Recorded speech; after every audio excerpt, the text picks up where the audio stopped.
Imagine being a powerful CEO, respected in your field, confidently boarding a flight to handle critical business miles above the earth, only to be told you must give up your confirmed VIP seat. Why? Because a privileged passenger with wealth and influence demanded it. This is the story of Amara Fields, a black woman whose quiet strength and unshakable dignity turned an act of everyday discrimination into a storm that shook an entire airline to its core. What happens when deep-rooted bias and corruption collide with courage and justice? How far will those in power go to maintain their privilege? And can one woman's stand truly spark a revolution of fairness in a system designed to exclude set entirely on a SkyLux Airlines flight? This tale unravels a raw and gripping struggle between respect and prejudice, silence and voice, defeat and redemption. You will witness moments of heartbreak and bravery, conflict and reconciliation, and the profound ripple effect one person can create. Are you ready to uncover the truth behind the velvet curtain of first-class luxury? To ask yourself how justice can be reclaimed in a world still grappling with inequality. If this story moves you, don't forget to like, share, and subscribe to our channel for more inspiring and eye-opening stories. Let's begin.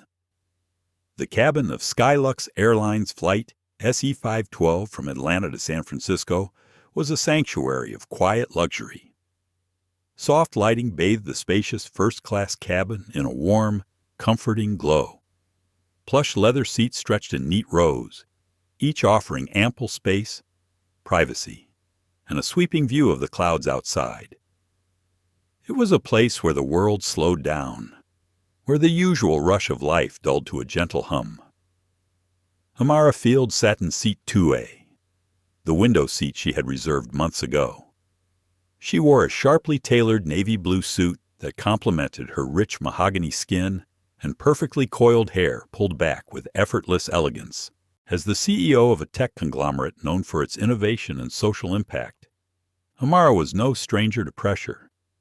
But today, there was a subtle weariness in her eyes as she prepared for the long flight ahead. She closed her laptop for a moment, letting out a slow breath, and looked out at the soft clouds drifting by. For a few quiet seconds, the weight of countless meetings, strategic decisions, and boardroom battles melted away. Yet beneath her composed exterior, a familiar tangle of thoughts churned concerns about the new product launch, the ongoing negotiations with investors, and a nagging worry about the world's persistent inequalities. Her mind flickered to her team back home. She thought of the young women she mentored, many of them women of color, striving to break ceilings in their own careers. The fight for fairness and recognition was never easy, and it often felt like an uphill battle. But Amara had never been one to back down from a challenge. The hum of the cabin crew moving through the aisles stirred her from her reverie. A soft, polite voice reached her ears. "Excuse me, ma'am. May I have a moment?"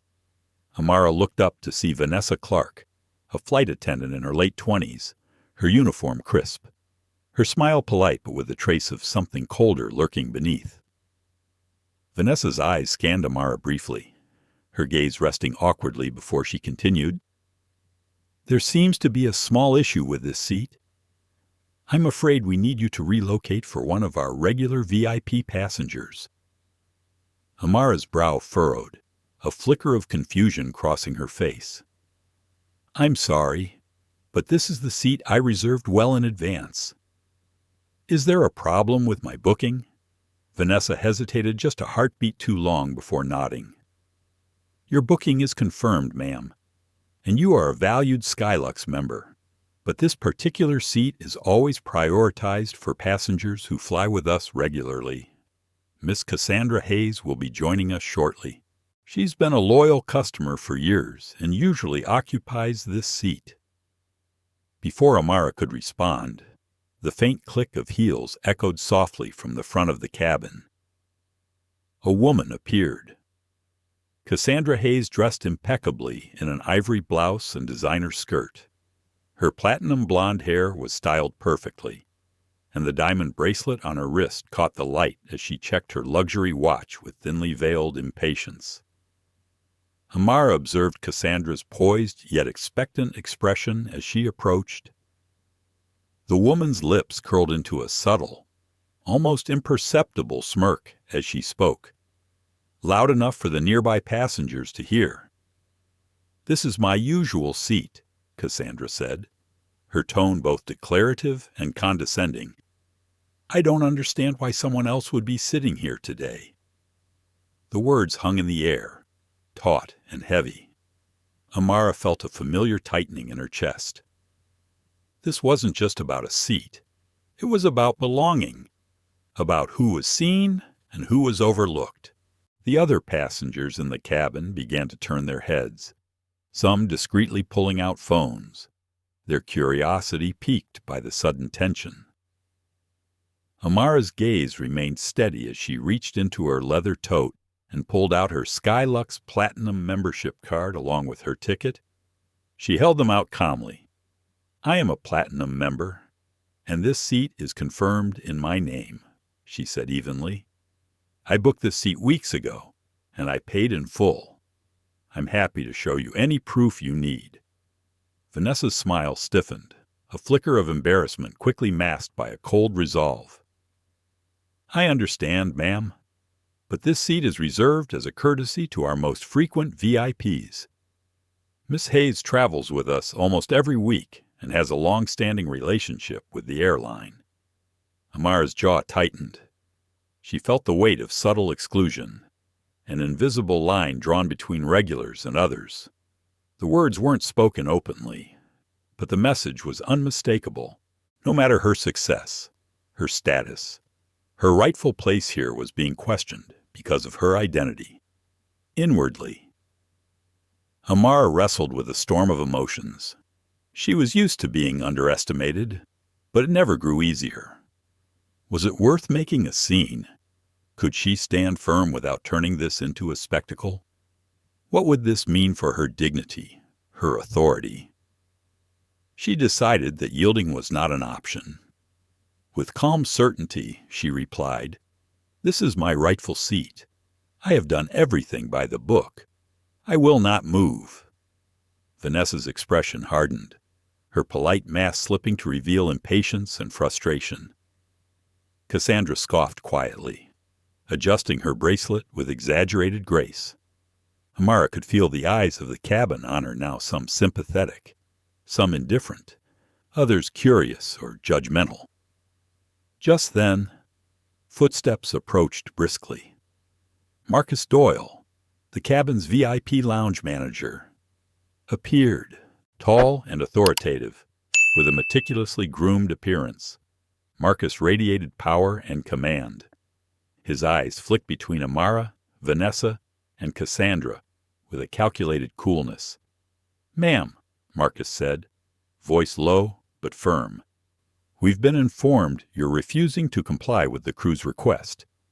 This seat is not assigned to you for this flight. Please understand the situation and relocate promptly." Amara met his gaze evenly. "I am respectfully declining. Mr. Doyle, this seat is confirmed for me. I am not making this difficult. I am standing up for what is mine." Marcus's jaw clenched visibly. "If you don't move voluntarily, we will have to escalate this matter. You won't like the consequences." The cabin felt suffocating. Amara's heart pounded, but her voice remained steady. "I understand your position, but I have done nothing wrong. I am prepared to face whatever comes next." A hush fell over the cabin. Around her, whispers grew louder, phones came out, and eyes fixed on the unfolding confrontation. What had seemed like a simple seating mix-up was now a battle for respect, equality, and justice. Amara's resolve hardened. This moment was bigger than her. It was a stand against the quiet, insidious biases that too often went unchallenged. She was ready to make them all pay attention. The ambient hum of the plane's engines filled the cabin as passengers settled in for the journey ahead. Amara Fields, still seated firmly in 2A, could feel the weight of the moment pressing down around her. The air, once calm and comfortable, had subtly shifted into something taut, as if the very walls of the first-class cabin were holding their breath. Vanessa Clark stood by, her posture professional but rigid, her eyes darting briefly toward Cassandra Hayes, who now took her place near the front of the cabin. Cassandra's presence was commanding, as though the very act of sitting in this seat was a symbol of privilege that transcended any mere ticket or membership card. Amara could sense the unspoken hierarchy, the unyielding social order playing out quietly in the polished aisles. To most on the plane, this was a small incident, perhaps barely worth noting, but to Amara, it was a flashpoint, a crystallization of all the subtle ways exclusion and bias manifested in everyday life. Vanessa cleared her throat softly, the politeness in her voice carefully calibrated, almost rehearsed. "Ma'am, I know this may seem inconvenient, but I assure you this is standard procedure," she said, her gaze flickering uneasily. "Miss Hayes is a platinum member like yourself, but she is a frequent flyer, and this is her preferred seat on this particular route." Amara met her eyes steadily. "I understand your explanation. However, I booked this seat first and paid for it. Loyalty is a two-way street. I expect to be treated fairly based on my membership and my record with SkyLux." Vanessa's lips pressed into a thin line. She glanced down the aisle as if hoping for some backup or a signal that the situation could be diffused quietly. But there was no relief coming. This confrontation was becoming a matter of principle. Cassandra took a slow, deliberate step forward. Her voice, smooth and controlled, carried a faint edge of entitlement. "I've been flying this route weekly for years. Amara, this seat isn't just a preference, it's an unspoken tradition. I expect it to be respected." Amara studied Cassandra's expression. There was no overt hostility, but a layer of condescension that stung all the same. The kind of quiet power wielded by someone who believed their social status placed them beyond question. Despite the sting, Amara's response was measured. "Respect is earned. Cassandra, it's not handed out based on frequency or familiarity alone. We all deserve fairness. I'm happy to show any documentation you need to confirm this." Vanessa took the tickets and membership cards from Amara again, scrutinizing them carefully. After a long pause, she reluctantly nodded.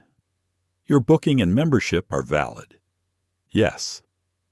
But this seat is part of a preferred seating program for our most frequent flyers. It's an internal policy meant to reward loyalty."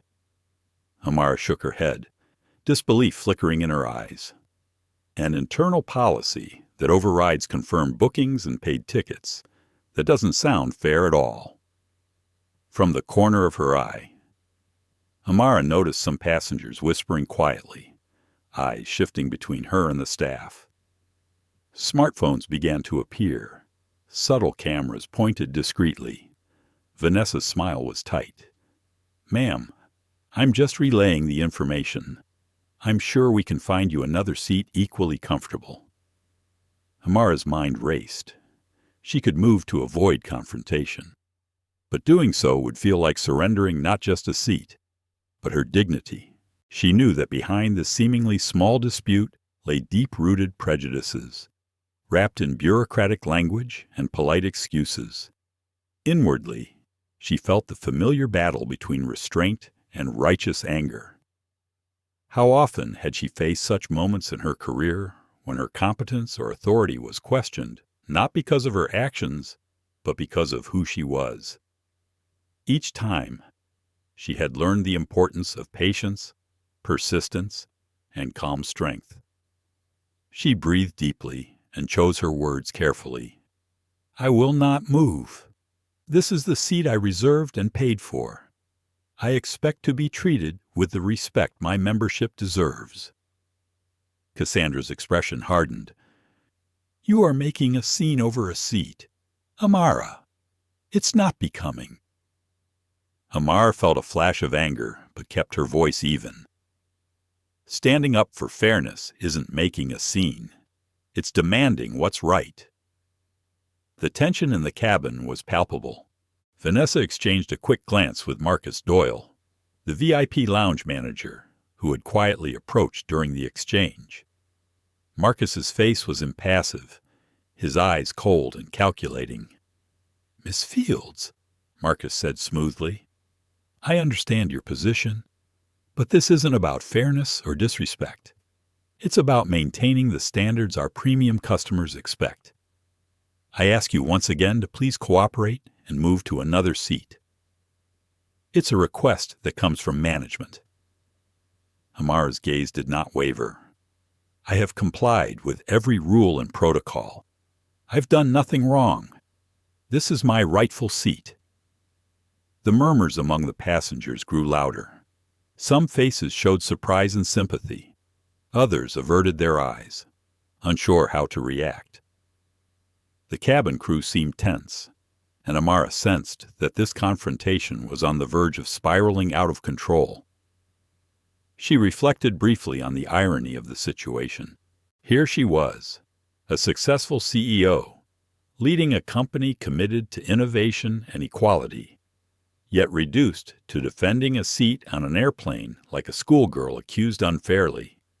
Her heart ached, but she felt a deep well of resolve. This moment was bigger than herself. It was about the countless invisible barriers still faced by people like her, everywhere in boardrooms, streets, and yes, even in first-class cabins. Vanessa stepped forward, voice softer but edged with desperation. "Miss Fields, please, I don't want this to escalate. If you refuse to move, we will have to involve higher authorities." Amara's eyes flickered with quiet fire. "Then let them come. I will not be moved." At that instant, footsteps echoed with purpose down the aisle. Marcus nodded subtly toward the front, signaling the arrival of Captain Robert Lang, the seasoned pilot known for his strict command. Captain Lang entered, his uniform impeccable, his presence authoritative. His eyes swept over the tense scene, then settled on Amara. "Miss Fields," he said, voice firm but controlled. "I've been informed there's an issue here. This flight cannot be delayed or disrupted by passenger disputes. You are required to vacate this seat immediately." Amara met his gaze calmly. "Captain, I am not causing any disruption. I am sitting in my confirmed seat. Please explain what rule I am violating." Captain Lang's jaw tightened. "This is a directive from airline management. Non-compliance will lead to further action." Her mind raced. What further action could that be? Security forced removal. She was prepared for that too. "I respect your position, Captain, but I have done nothing wrong. I will not leave." The cabin was silent except for the soft whir of the engines. The stakes had been raised, the quiet tension now a looming storm. Olivia Bennett, a young journalist seated a few rows back, observed everything intently. Her fingers hovered over her phone. Ready to record, she sensed this was a story worth telling. Amara's thoughts swirled. She felt exposed, yet unbreakable. This was not just about a seat. It was a stand against injustice veiled by smiles and polite language. For a moment, she allowed herself to feel the hurt, the sting of being doubted, dismissed, and marginalized despite her achievements. But then she found strength in that hurt, transforming it into a calm defiance. This was her moment to demand the respect every person deserved. She would not be moved. Not today. Not ever. The first-class cabin felt heavier now. as though the air itself had thickened with tension. Passengers who had once relaxed into their seats now sat upright, their attention divided between the unfolding confrontation and the soft murmurs spreading like wildfire through the aisles. Amara Fields sat quietly, her posture poised and unwavering, a calm in the storm around her. Her mind, however, was a whirlwind of emotions and thoughts. She felt the familiar sting of being singled out, the quiet but persistent reminder that no matter her accomplishments, some doors remained harder to open. Yet she was determined not to let the moment break her. Vanessa Clark, the flight attendant, returned once more to Amara's side, her expression now harder to read.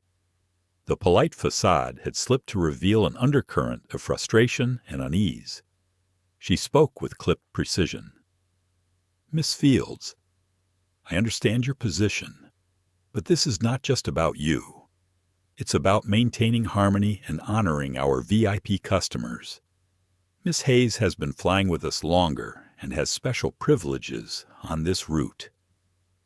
Amara looked directly at Vanessa, her voice measured and steady.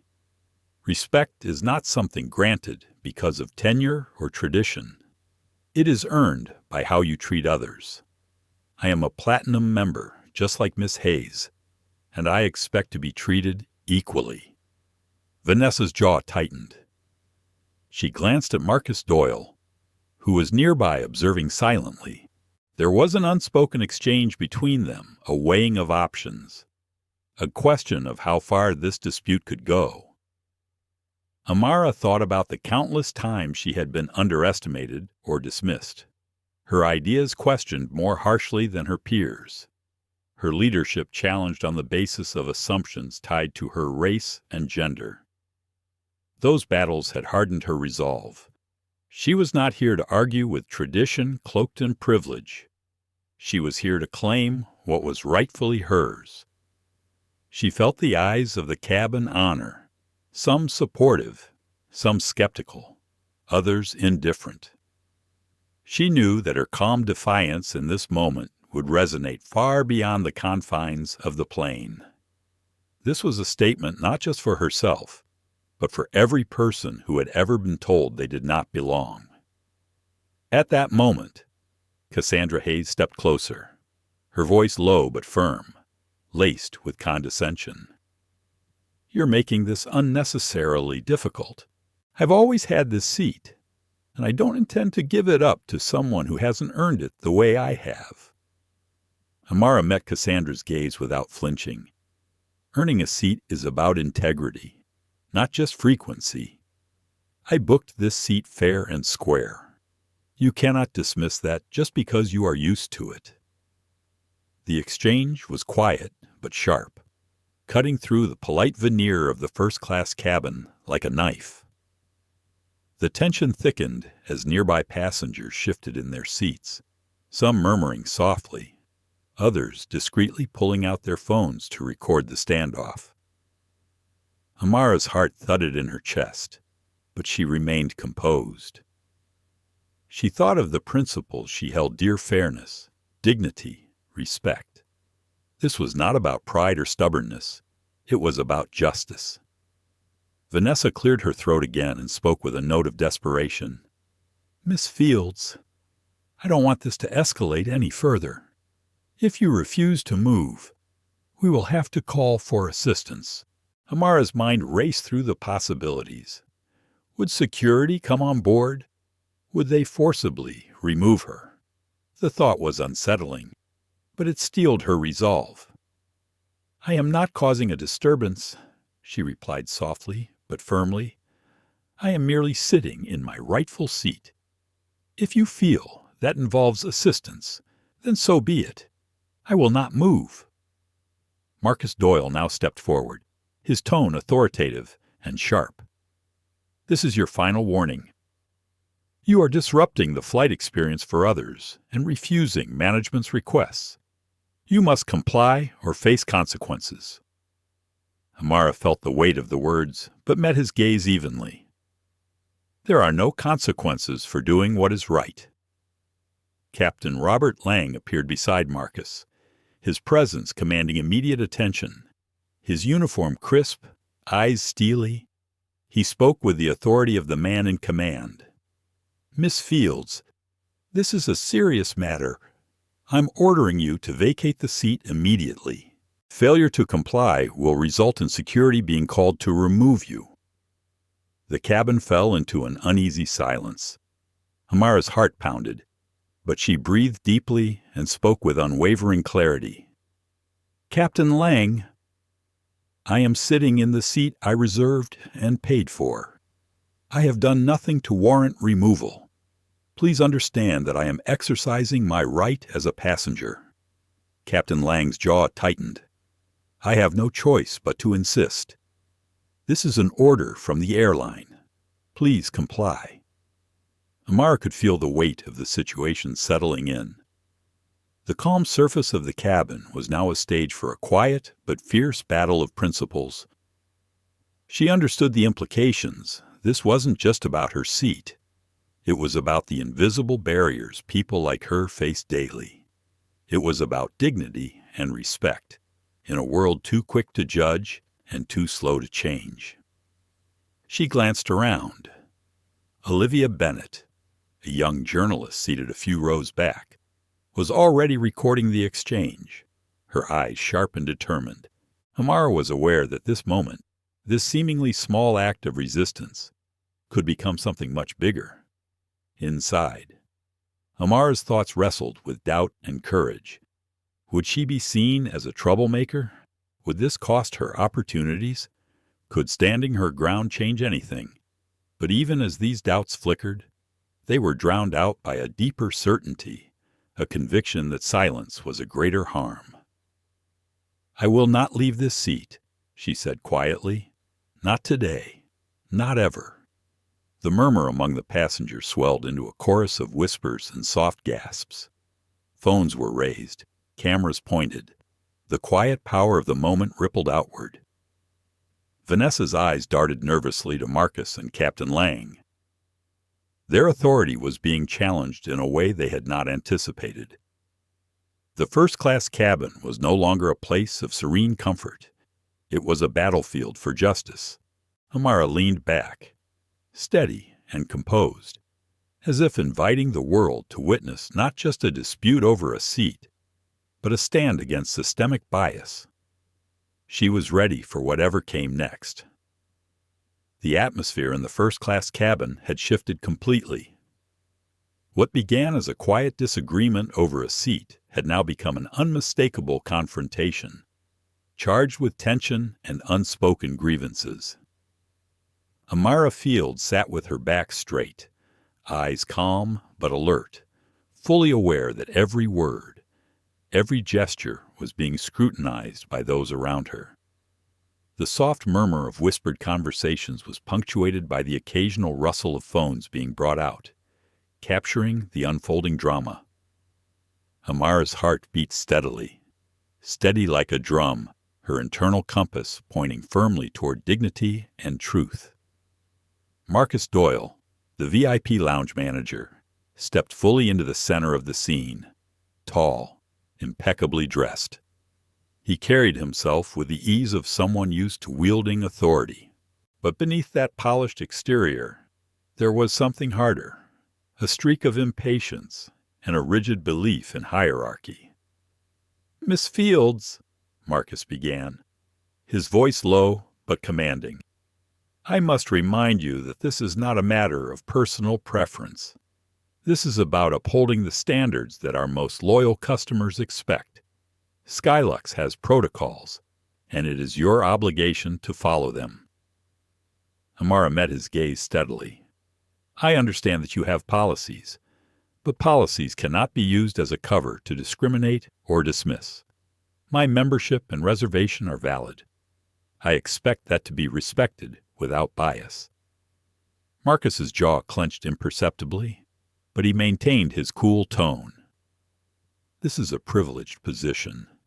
Miss Fields, it comes with responsibilities, including the understanding that certain privileges are extended to those who have shown consistent loyalty." Amara felt a surge of frustration. The phrase privileged position echoed painfully. Privilege that was invisible to some, but painfully obvious to others. She thought about the countless times she had seen similar words used to justify exclusion, to mask prejudice as policy. "I am well aware of privilege," she said softly, "and I have earned my place here through commitment and investment. Loyalty goes both ways." From the corner of the cabin, Cassandra Hayes observed quietly, her posture rigid with impatience. Her blonde hair framed a face that had grown accustomed to unquestioned deference. The diamond bracelet on her wrist caught the light with every subtle movement, an unspoken reminder of the wealth and status she wielded. "It's not personal," Cassandra finally spoke, her voice cool and sharp, "but some things simply aren't negotiable. This seat is traditionally reserved for me. I'm sure you understand the importance of maintaining consistency for repeat customers." Amara's eyes narrowed slightly. The word tradition hung in the air like a barrier, an unyielding wall built on exclusion. Tradition can't be a substitute for fairness. Cassandra, traditions that perpetuate inequality deserve to be challenged. The cabin grew quieter as passengers absorbed the weight of the words exchanged. Some looked on with sympathy toward Amara, others with discomfort or silent judgment. The divide between social realities was palpable. Marcus moved closer, lowering his voice but intensifying the pressure. "Miss Fields, I ask you again to comply. This is not just about seating. It's about respect for the airline's long-standing customers. You are creating an unnecessary disturbance." Amara took a breath, feeling the tension coil tighter around her like a steel band. She thought of her own company, the values she promoted: equity, inclusion, and justice. Here, in this moment, those values were being tested. "I am not the one causing a disturbance," Amara said calmly. "I am the one standing up for what is right." At that moment, the cabin door opened slightly, and Captain Robert Lang reappeared, his expression more serious than before. His footsteps echoed softly as he approached, every inch the authoritative figure in command. "Miss Fields," Captain Lang said, his tone firm, "I have been informed that you are refusing to cooperate with the crew. This is a direct violation of airline policies and could jeopardize the safety and comfort of all passengers." Amara's gaze met his steadily. "Captain Lang, I am complying with all rules. I am sitting in the seat I purchased. There is no safety issue here. This is a matter of fairness and respect." The captain's jaw tightened. "Regardless, you must vacate this seat immediately or face removal by security personnel. This is a formal order." Amara's pulse quickened, but her voice remained steady. "I am prepared to face whatever consequences come, but I will not move from a seat I legally reserved." The captain nodded curtly and turned, his steps heavy with the weight of the situation. Marcus exchanged a glance with Vanessa Clark, the flight attendant, who looked increasingly anxious. The cabin was silent, but for the faint sounds of whispered conversations and the hum of the engines. The tension was a thick blanket, wrapping around every passenger, every crew member. Amara allowed herself a moment of internal reflection. She could feel the sting of injustice deep within, but she also felt the strength that comes from standing firm in truth. This was a moment not just about her, but about all the quiet battles fought daily by those who are marginalized, overlooked, or underestimated. From the back of the cabin, Olivia Bennett, the young journalist, raised her phone and began recording, her eyes shining with purpose. She sensed the significance of the moment, the power of bearing witness, Amara's thoughts flickered briefly to her family, her colleagues, and the countless others who looked to her as a leader. She knew that what she did now would resonate far beyond this plane. As the seconds stretched, she sat back in her seat, calm yet resolute. Her presence was a silent but powerful declaration she would not be moved. Not by polite requests, not by veiled threats. The storm had only just begun. The atmosphere inside the first-class cabin had shifted from tense to almost electric. Passengers who had been quietly watching were now whispering to one another, their voices low but charged with curiosity and unease. Amara Fields sat firmly in her seat, her posture unyielding, her gaze steady. She could feel the weight of dozens of eyes upon her, some filled with sympathy, others with judgment, and a few with outright disdain. Across the aisle, Cassandra Hayes, dressed immaculately in a tailored cream suit, reached into her designer handbag with deliberate grace. The sharp click of leather opening echoed faintly as she pulled out a thick stack of bills, the crisp edges reflecting the soft cabin lights. Her lips curled into a confident smirk, the kind that spoke of entitlement and certainty. Vanessa Clark, the flight attendant, shifted nervously beside Cassandra, glancing around to ensure no one was watching too closely. Her polite facade was slipping, revealing the conflicted emotions beneath a mixture of guilt, fear, and temptation. With a quick, furtive movement, Vanessa accepted the money, slipping it carefully into the pocket of her uniform vest. The exchange was so subtle that only a few passengers seated nearby noticed.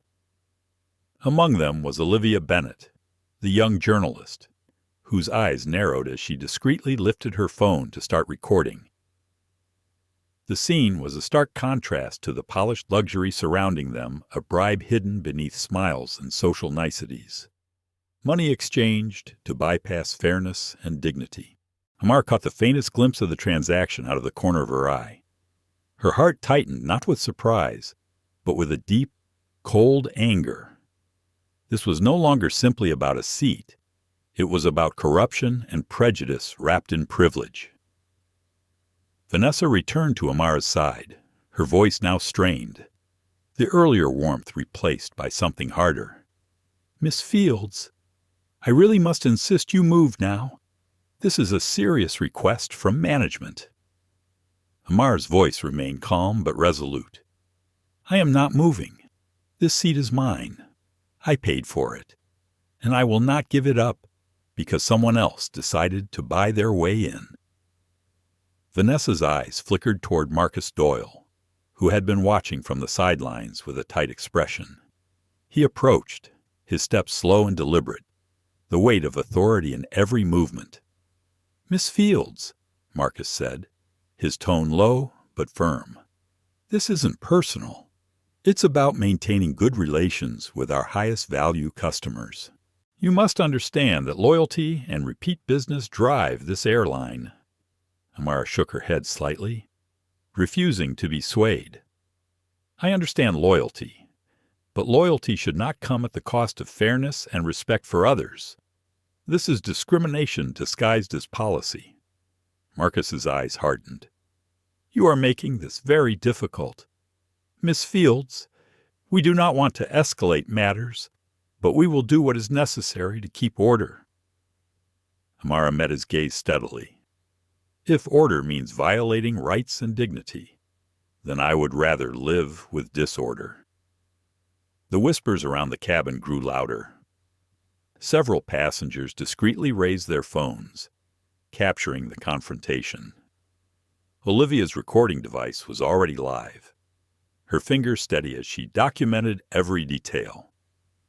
The tension escalated as Captain Robert Lang re-entered the cabin, his expression serious and authoritative. He approached Amara with the measured steps of a man accustomed to command.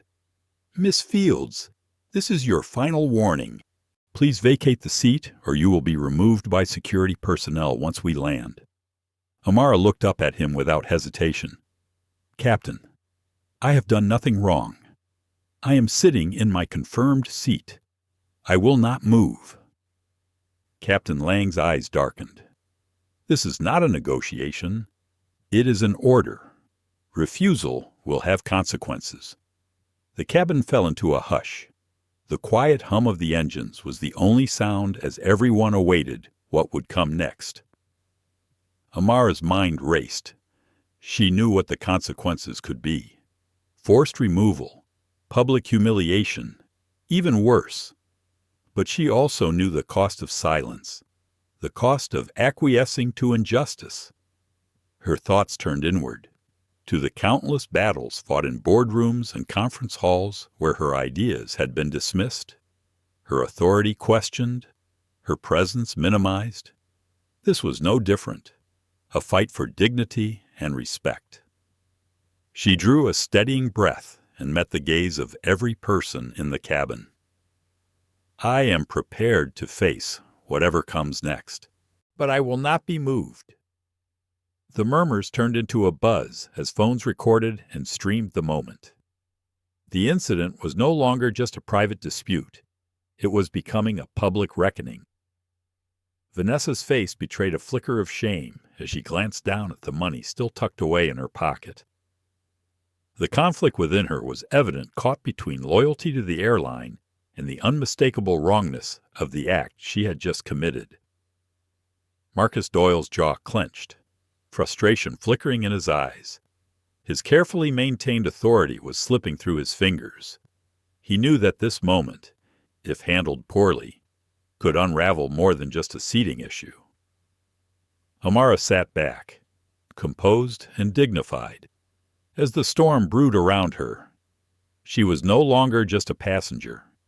She was a symbol of resistance, a beacon for all who had ever been pushed aside.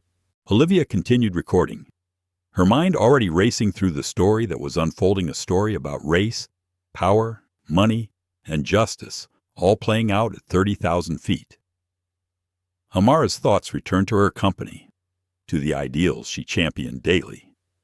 Here on this plane, those ideals were being tested, and she was ready to stand firm.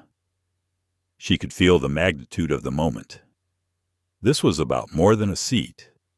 It was about the fight for equality in spaces that often pretended it did not matter. The hum of the cabin now felt charged, every passenger an unwitting witness to a pivotal moment, a moment that would ripple far beyond this flight.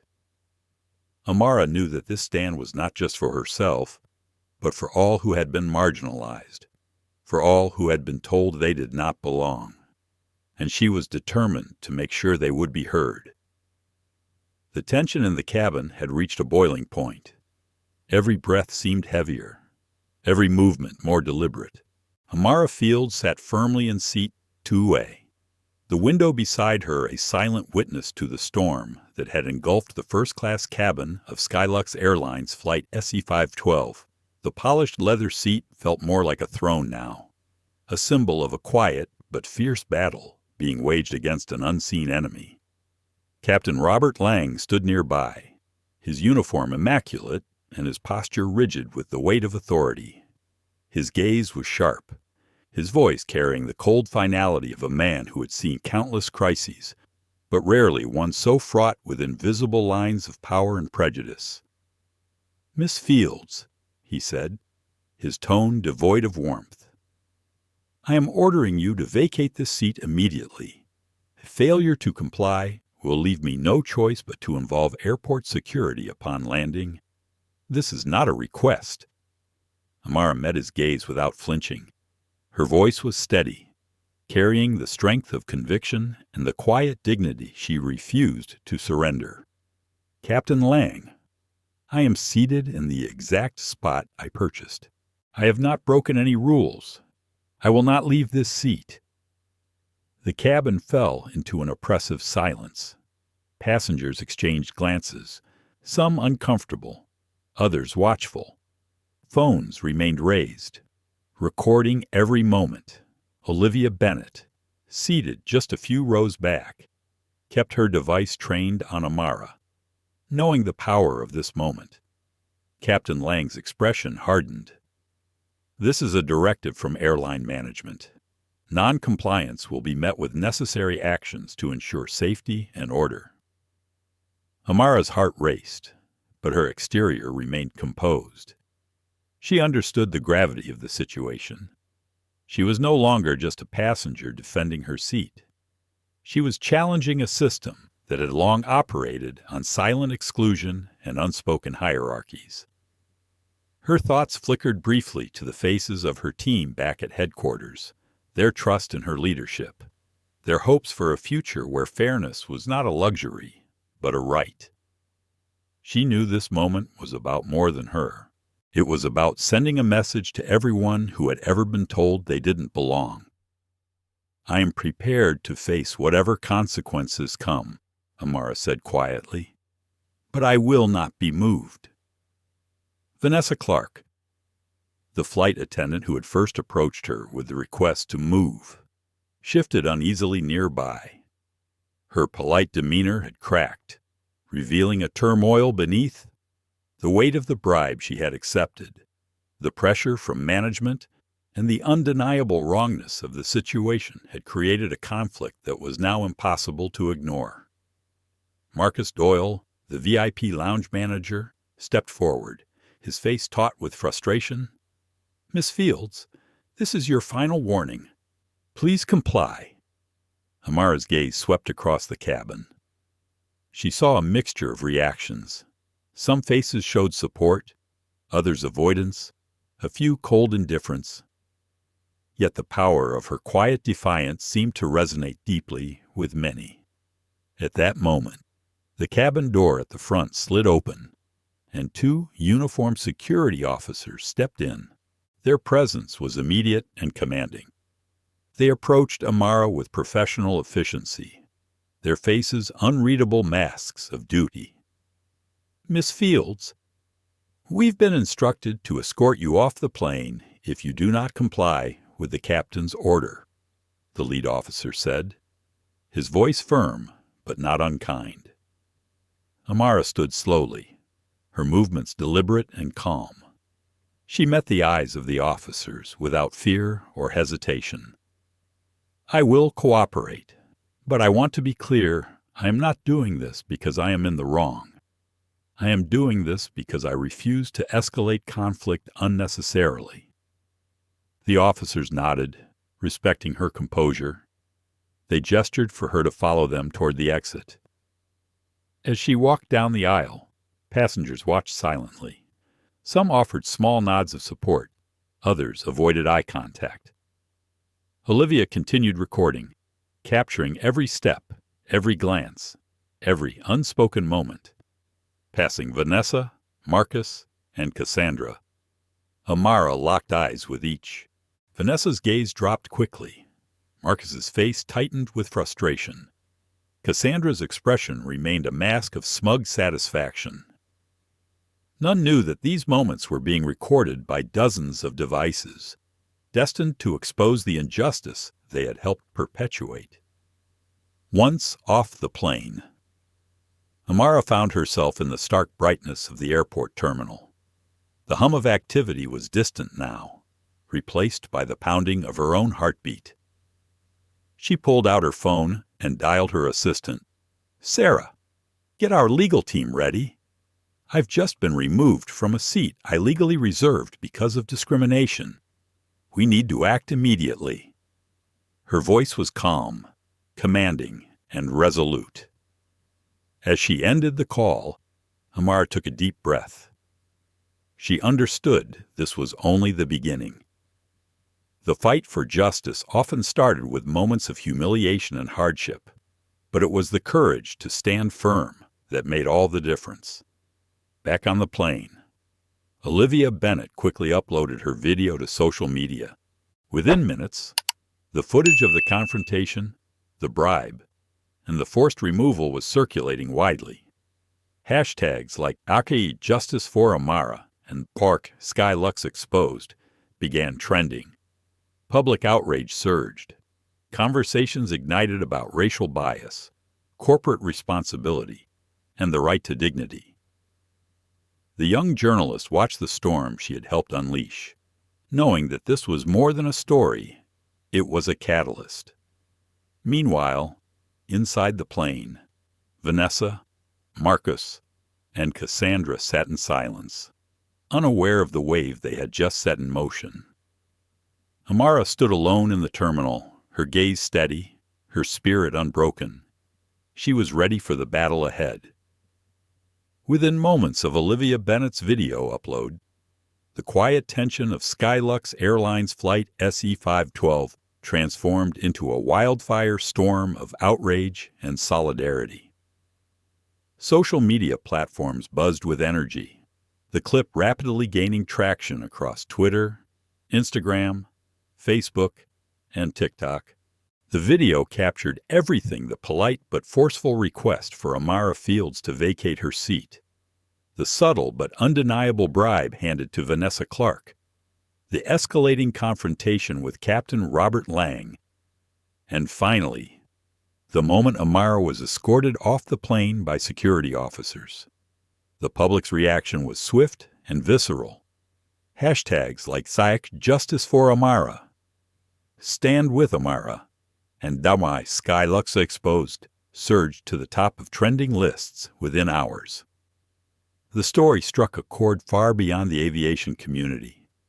It became a powerful symbol of the everyday battles against racial discrimination and abuse of power that many faced, but few saw.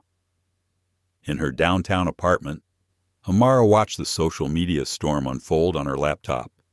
Messages of support poured in from friends, colleagues, and strangers alike. Her phone buzzed relentlessly, notifications piling up: tweets, direct messages, emails, news alerts. The weight of the incident was rapidly growing into a national conversation. Amara felt a mixture of emotions. There was frustration over the injustice she'd endured. There was exhaustion from the battle itself. But there was also a deep, burning resolve. This was a moment to push for real change, to challenge a system that too often protected privilege while silencing those who spoke truth. Meanwhile, back at SkyLux Airlines headquarters, the mood was chaotic. Edward Griffin, the company's CEO, was interrupted repeatedly by calls from board members, public relations teams, and legal counsel. The footage was everywhere viral, undeniable, damning. It had sparked outrage among customers, employees, and advocacy groups. Edward watched the video for the third time that morning. His face was pale, and the lines of stress were etched deep. This wasn't just a public relations problem. It was a crisis that threatened the very foundation of the airline's reputation and financial stability. He convened an emergency meeting with his executive team. The room was filled with anxious energy. Some tried to downplay the situation as a regrettable but isolated incident. Others understood the gravity and called for immediate action. "We cannot afford to ignore this," said Maria Santos, the head of communications. "The public response is overwhelming, and rightly so.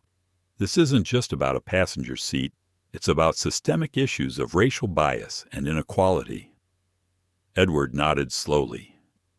"We need a response that is swift, transparent, and accountable. This has to be a turning point, not just a momentary crisis." Back on the flight, Olivia Bennett watched the waves she had set in motion with a mixture of pride and apprehension. As a journalist, she knew the power of a story to catalyze change, but she also knew the personal risks involved. Reporting on issues of race and injustice was often met with backlash, both online and offline. Yet, Olivia's resolve was unwavering. She began reaching out to civil rights organizations, preparing a series of follow-up stories, and coordinating with advocacy groups to keep the conversation alive. The video sparked a broader public discussion. News outlets picked up the story. Experts weighed in on systemic racism in the airline industry.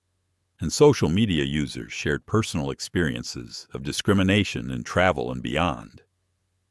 Across the country, people were watching, listening, and, most importantly, talking. The incident became a catalyst for national reflection on equity, privilege, and justice. Amara, aware of the spotlight now on her, remained composed. She used her platform not just to highlight her personal experience, but to advocate for systemic reforms. In a carefully crafted public statement, she emphasized that this was not about individual blame, but about addressing ingrained biases that too often went unchallenged. Her words resonated deeply with many who had felt similarly marginalized and unheard. The incident also sparked conversations within SkyLux Airlines among employees. Some expressed shame and regret. Others defensively clung to old attitudes. The company's leadership faced mounting pressure to demonstrate genuine commitment to change. The social media storm showed no signs of abating. Public pressure continued to build for accountability, transparency, and reform.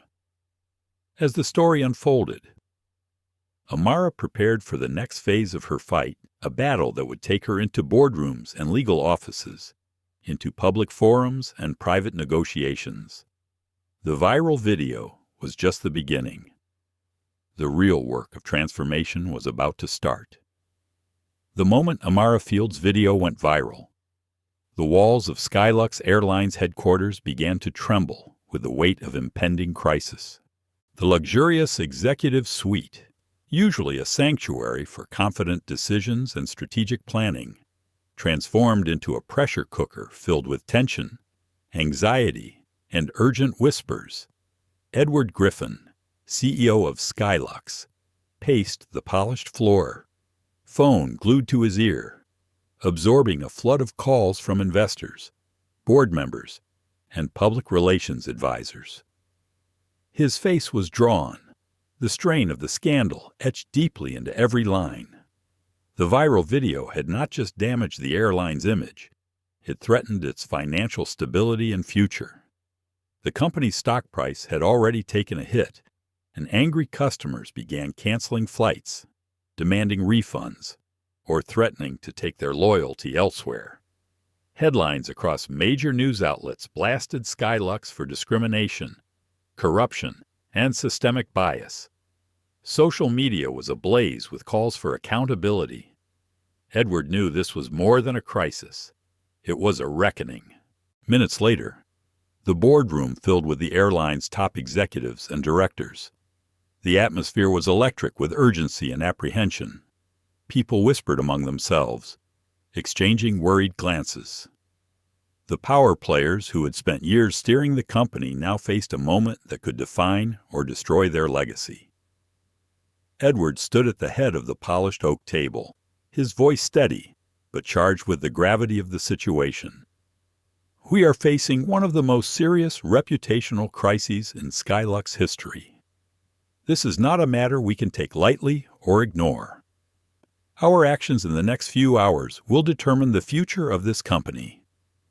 Maria Santos, the head of communications, presented the viral video once again on the large screen. The room fell silent as the footage played the polite but forceful request for Amara to move, the subtle bribe exchanged, the captain's stern order, and Amara's dignified refusal. Finally, the scene of her being escorted off the plane by security. Board members exchanged uncomfortable looks. Some shifted in their seats, while others stared unblinking at the screen, absorbing the undeniable proof of misconduct. Jonathan Carter, a veteran board member with a reputation for blunt honesty, leaned forward. This is unacceptable. We have clear evidence of staff misconduct, discrimination, and abuse of power. We need to act decisively. Another director, Lisa Nguyen, nodded. The company's values are on the line. If we don't respond with transparency and accountability, we risk losing not only customers but also the trust of our employees and partners. Edward cleared his throat. I agree, but we must balance swift action with due process. We cannot make rash decisions that could expose us to legal challenges. I propose an immediate internal investigation, followed by appropriate disciplinary measures. Amara, present as a major shareholder and key partner, stood to address the room. Her presence commanded attention. This isn't just about internal policies or legal formalities. It's about justice and change. I want to be clear. I expect the immediate dismissal of those responsible for this incident. Anything less would be a betrayal of our shared values. The room fell silent, her words hanging heavy in the air. Edward's eyes met hers, acknowledging the power she wielded not only as a shareholder, but as a moral compass pushing the company toward accountability. A heated debate followed. Some board members cautioned patience and caution, worried about setting a precedent or facing costly lawsuits.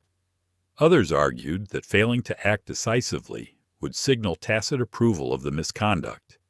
Meanwhile, behind closed doors, lawyers reviewed contracts and liability risks. Public relations strategists crafted statements aimed at damage control and rebuilding trust. The company's social media teams monitored online sentiment, ready to respond to every tweet and post. Outside the boardroom, word spread quickly among SkyLux employees. Many were shocked and dismayed by the video. Some expressed outrage. Others fear about the company's future. Workplace discussion shifted toward deeper issues: racism, privilege, and corporate responsibility. In a quiet corner, Marcus Doyle, the VIP lounge manager involved in the incident, sat alone, grappling with the fallout. His carefully maintained image was unraveling, the weight of guilt mixed with anxiety about what lay ahead. Vanessa Clark, the flight attendant who had accepted the bribe, was overwhelmed by regret. The realization that her actions had contributed to a public scandal and the damage it caused pressed heavily on her conscience. Cassandra Hayes, the VIP passenger whose entitlement had triggered the confrontation, faced mounting backlash from her social circles and professional network. Invitations to exclusive events dwindled. Former allies distanced themselves quietly. For Amara, the boardroom drama was just the start. Her fight for justice was entering a new, more complex stage. She was no longer only defending her rights but challenging an entire culture. The next steps would require strategic acumen, resilience, and unwavering commitment to truth. As the meeting adjourned, Edward Griffin gathered his team. We move quickly from here. Our priority is to restore trust with our customers, our employees, and the public. Let this be the moment SkyLux commits to real, lasting change. Outside, the world was watching. The story of Amara Fields had ignited a fire that would not easily be extinguished. The tension in the boardroom was palpable as Amara Fields rose to speak. The walls, lined with sleek glass and polished wood, seemed to close in with the weight of expectation and uncertainty. For a moment, silence reigned as all eyes turned toward her, the woman at the center of a storm that threatened to engulf SkyLux Airlines. Amara's voice was steady, carrying the authority of someone who had faced countless battles and emerged stronger. She spoke not just as a shareholder or a CEO, but as a woman demanding justice. Ladies and gentlemen, this is not a mere incident of customer service gone wrong. This is a clear demonstration of systemic failure, a culture of discrimination and abuse of power that cannot be tolerated. She paused, letting the gravity of her words settle over the room. I am here to demand accountability. I want the immediate termination of Vanessa Clark, Marcus Doyle, and Captain Robert Lang. These are the individuals directly responsible for the disgraceful treatment I endured on Flight SE512. The board members shifted in their seats. Some nodded in agreement. Others exchanged hesitant glances. The room buzzed with the undercurrent of debate between justice and caution, between moral clarity and corporate pragmatism. Edward Griffin cleared his throat, trying to maintain composure. Amara, while I agree that serious mistakes were made, termination is a severe measure. We must consider due process and the potential ramifications, legal challenges, union pushback, and employee morale. Amara fixed him with a steady gaze. Edward, this isn't about leniency or politics. It's about sending a clear message that SkyLux will not tolerate discrimination or corruption. Anything less undermines the values we claim to uphold. Maria Santos leaned forward, her eyes sharp. Amara's right. The public is watching. They demand real action, not platitudes. The longer we delay, the greater the damage to our reputation. Jonathan Carter added. The video is undeniable. The evidence speaks for itself. If we don't act decisively, we risk losing the trust of our customers and stakeholders. Lisa Nguyen nodded solemnly. This is about corporate responsibility. It's about showing leadership not only to the public, but within our company. The room settled into a heavy silence. Edward rubbed his forehead, weighing the options. Finally, he sighed deeply. Very well. We will proceed with immediate termination of the 3 individuals. Additionally, we will issue a public apology and commit to comprehensive anti-discrimination training across the company. Amara allowed herself a small nod, feeling the first real victory in this long fight. But she knew this was only the beginning. Accountability was just the first step. The deeper challenge lay in changing the culture that allowed such an incident to happen in the first place. She looked around the room, meeting the eyes of the board members. We must also create a task force to oversee ongoing reforms, ensuring these values are ingrained at every level of SkyLux. We need transparency, education, and mechanisms for employees and customers to report discrimination without fear. Maria smiled faintly. I'll assemble a team immediately, Edward added. This will require resources, commitment, and time, but it is necessary. Amara's heart steadied with determination. She would not rest until SkyLux became a company that truly lived its values. As the meeting adjourned, Amara reflected on the journey ahead. The battle was far from over, but the tide was turning. Outside the boardroom, the public awaited updates. The viral video had ignited a fire that could not be easily extinguished. SkyLux Airlines stood at a crossroads. Would it rise to meet the challenge or falter under pressure? For Amara Fields, this was a moment to lead, with courage and conviction. Her fight was not just for herself, but for all who sought justice in the face of inequality. The morning sun filtered softly through the tall windows of SkyLux Airlines headquarters as the first rays touched the faces of those summoned to a somber meeting. The gravity of recent events weighed heavily on everyone present, from the company's highest-ranking executives to the human resources team tasked with implementing the board's decisions. The 3 employees at the center of the controversy, Vanessa Clark, Marcus Doyle, and Captain Robert Lang, had been called in for an emergency session. Each arrived with a different expression. Vanessa's was tense and anxious. Marcus's bore a mask of restrained anger, and Captain Lang's face was stoic but shadowed with weariness. Linda Harris, the HR director, presided over the meeting with a calm but unyielding demeanor. Her experience in navigating corporate crises had prepared her for difficult conversations, but even she felt the weight of what was to come. As you are all aware, Linda began, the incident on Flight SE512 has caused significant damage to the airline's reputation and has brought to light serious breaches of conduct. She gestured toward the large screen behind her. The video footage played again for the room showed the confrontation, the bribe, the captain's order, and Amara Fields' dignified refusal to move. The room was silent. Faces paled as the undeniable evidence played out once more.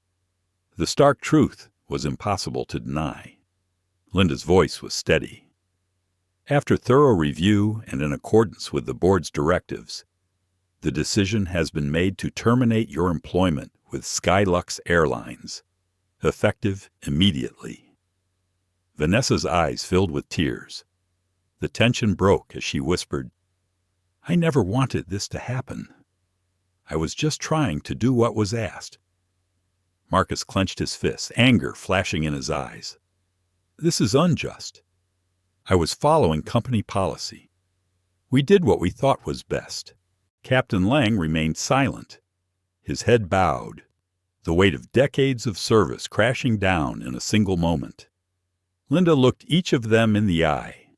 "The decisions are final. This is not a punishment born of public pressure, but a necessary step to uphold the values and integrity of SkyLux." Vanessa sobbed quietly as she gathered her belongings. Marcus's frustration simmered beneath his composed exterior, and Captain Lang seemed to shrink into himself, grappling with the harsh reality of his fall from grace. As they were escorted from the room by security, the silence lingered, thick with regret and reflection. Meanwhile, Amara Fields sat in her office, watching the company's response unfold. The swift action was a victory, but not a moment for celebration. The real work of transformation lay ahead. Later that day, Edward Griffin addressed the public. The press conference was tense, the stakes high. Cameras flashed as reporters leaned forward, eager for answers. Edward spoke with measured sincerity. SkyLux Airlines deeply regrets the incident involving Miss Amara Fields on Flight SE512. We acknowledge the failings of our staff and take full responsibility. Effective immediately. The employees involved have been terminated. He continued, "We are committed to rebuilding trust with our customers, employees, and partners. We will undertake comprehensive training and implement reforms to ensure such incidents never happen again." The public response was immediate. Social media buzzed with cautious optimism and continued calls for change. Advocacy groups praised the decisive action, but reminded all that accountability must be ongoing. Amara took the stage for her own statement shortly after. With poise and clarity, she spoke not just of her personal experience, but of the broader implications. "This incident is a wake-up call," she said. "It reflects systemic issues that affect many people every day. I commend SkyLux for taking swift action, but we must go further. True change requires commitment, education, and openness." Her words resonated deeply, inspiring hope among those watching and reading. Behind the scenes, SkyLux began rolling out mandatory anti-discrimination training. Workshops were scheduled for all employees, from cabin crew to executives, focusing on implicit bias, cultural sensitivity, and respectful customer service. Edward Griffin personally attended sessions, signaling leadership's commitment. The journey toward healing and change was underway. Amara continued her advocacy, working closely with the airline to develop new policies and support structures. Her goal was clear: to transform SkyLux from a company marred by scandal into a beacon of equality and respect. The reckoning was painful, but necessary. It was the first step toward a future where no one would face discrimination or injustice on a SkyLux flight or anywhere else. 6 weeks after the public apology and firings, SkyLux Airlines was beginning to navigate the delicate process of healing. The airline's leadership knew that merely removing a few employees would not erase the underlying issues that had allowed such discrimination to flourish. True transformation required more than punitive measures. It demanded education, empathy, and a commitment to change, from the ground up. Amara Fields, deeply invested in seeing justice served beyond the headlines, proposed a bold initiative, a second chance program. The idea was radical yet compassionate to provide those involved in the incident and other employees with a structured opportunity to confront their biases, learn, and grow into more empathetic, equitable individuals. The program would be led by FutureSoft, Amara's tech company known for its innovative work in behavioral analytics and diversity training. Together, they would design a curriculum combining technology with personal reflection, encouraging participants to understand their unconscious prejudices and to foster genuine respect. Linda Harris, the HR director, was among the first to embrace the plan. "This could be a game changer for SkyLux," she said during a planning session. "It's not just about fixing one incident, but creating a culture that won't tolerate it again." Vanessa Clark, still grappling with guilt and regret, was among those invited to join the program. At first, she was hesitant, unsure if she deserved forgiveness or could change. But the opportunity to learn and make amends sparked a flicker of hope. Marcus Doyle, too, reluctantly agreed. Pride made it difficult to admit fault, but the mounting consequences of his actions had left him no choice. Captain Robert Lang, humbled and reflective, saw the program as a final chance to rebuild his legacy and find redemption after decades of rigid authority that had blinded him to his own biases. The first day of the program was emotional and intense. Participants were introduced to data-driven tools that revealed hidden patterns of bias in decision-making. They engaged in role-playing exercises designed to foster empathy and understanding. Group discussions delved into personal experiences with prejudice and privilege. Amara visited the sessions regularly, sharing her own story and encouraging openness. Her presence was a powerful reminder that redemption was possible, but required honest introspection and commitment. In one poignant moment, Vanessa broke down in tears, confessing how financial pressures and fear had clouded her judgment, leading her to accept a bribe she knew was wrong. Her vulnerability moved the entire group, opening the door for others to share their struggles. Marcus spoke candidly about the culture of favoritism he had perpetuated, recognizing how it created divisions among staff and undermined fairness. Captain Lang, usually reserved, shared stories of his career, admitting how his focus on authority sometimes blinded him to the humanity of those he served. The program was difficult, forcing participants to confront uncomfortable truths, but it was also transformative, planting seeds of empathy and change. Outside the program, SkyLux began implementing broader reforms. New reporting channels were established to allow employees and customers to safely report discrimination or misconduct. Leadership committed to transparency, regularly updating stakeholders on progress. Public reaction was cautiously optimistic. Advocates praised SkyLux for taking concrete steps beyond simple apologies. Customers noted improved service, and employee morale slowly began to recover. Amara remained vigilant.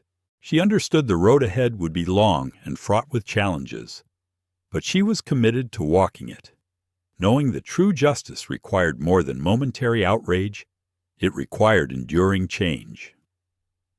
One evening, as she reflected on the journey so far, Amara felt a quiet sense of hope. The battle had been painful and exhausting, but the promise of transformation was real. SkyLux Airlines was no longer the same company it had been. It was becoming a place where fairness, respect, and humanity could thrive. And Amara Fields, once removed from a seat, had become a catalyst for a powerful movement toward equality and justice. 6 months had passed since the incident aboard SkyLux Airlines Flight SE512. The airline had undergone a profound transformation, reshaping its culture, policies, and values to become a beacon of equality and respect. The journey had been arduous, marked by public scrutiny, internal upheaval, and moments of deep reflection. Yet, the commitment of leadership and employees alike had forged a new path forward. Amara Fields stood in the grand auditorium of SkyLux's headquarters, ready to address a crowd of employees, partners, and media representatives. Her presence radiated quiet strength and unshakable resolve, the embodiment of the change she had fought so fiercely to bring about. The room was filled with anticipation. Employees from all levels, from cabin crew to executives, sat attentively. Many wore pins symbolizing the airline's new commitment to diversity and inclusion. The air buzzed with a mix of pride, hope, and cautious optimism. Amara took the stage, her voice calm but commanding. When I first boarded Flight SE512, I could never have imagined the journey that awaited me or the journey that would await SkyLux. What started as a moment of injustice became a catalyst for profound change. She paused, letting her words sink in. This company has faced its shortcomings head-on. We have held those responsible accountable and committed ourselves to a new vision, one where fairness and respect are not just ideals, but everyday realities. Amara highlighted the airline's sweeping reforms, mandatory anti-discrimination training led by FutureSoft, the launch of the Second Chance program, new transparent reporting channels for misconduct, and a renewed focus on equitable customer service. She shared stories from employees who had embraced the change, those who had learned, grown, and now championed the airline's new culture. Change is never easy, Amara acknowledged. It requires courage, humility, and the willingness to confront uncomfortable truths. But it is possible, and it is worth it. Jonathan Carter, a board member, stepped forward next. His voice carried a mix of pride and conviction. SkyLux has taken the difficult but necessary steps to rebuild trust. This transformation is a testament to what can happen when leadership and employees commit to doing what is right. Employees applauded, many moved by the journey they had been part of. Some reflected on their own growth, others inspired by the company's bold stance. In a quiet corner, Vanessa Clark now worked as a ground service agent at a regional airport. She had started anew, humbled but determined to live with integrity.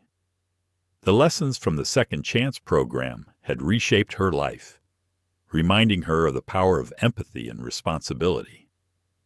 Marcus Doyle had transitioned into a role focused on community outreach, dedicating himself to fostering equity and understanding in the workplace.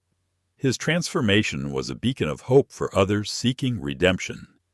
Captain Robert Lang, once known for his stern authority, had become an advocate for fairness in training new pilots. His humility and openness to change earned respect among his peers and trainees. Meanwhile, Cassandra Hayes faced the consequences of her actions in social and professional circles.